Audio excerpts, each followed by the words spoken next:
বছর পেরিয়ে আবার মায়ের আগমনী বার্তা এসেই গেল।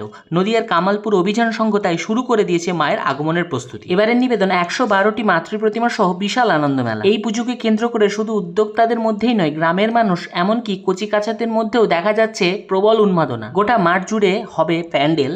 খুঁটি পুজো অনেক আগেই হয়ে গিয়েছে, এখন চলছে জোর কদমে প্রস্তুতির পর্যায়ে। গত বছর ১২৫ ফুটের বিশাল দুর্গা প্রতিমার সাফল্যের পর এবারও নতুন কিছু ভাবনা দিয়ে চমক দিতে চায় অভিযান সংঘ। শিল্পীরা মগ্ন নিজ নিজ কাজে। অনেক কটি কাঠামোতে খড়ের ওপর মাটির প্রলেপের কাজ ইতিমধ্যে সম্পন্ন হয়ে গেছে, আর এদিকে সমানভাবে চলছে গোটা মাঠ জুড়ে মণ্ডপের কাঠামো তৈরির কাজ। আজ যা শুধু এক একটি কাঠামো, কয়েক সপ্তাহ পর সেটাই রূপ নেবে হাজার হাজার দর্শনার্থীর আকর্ষণের কেন্দ্রে।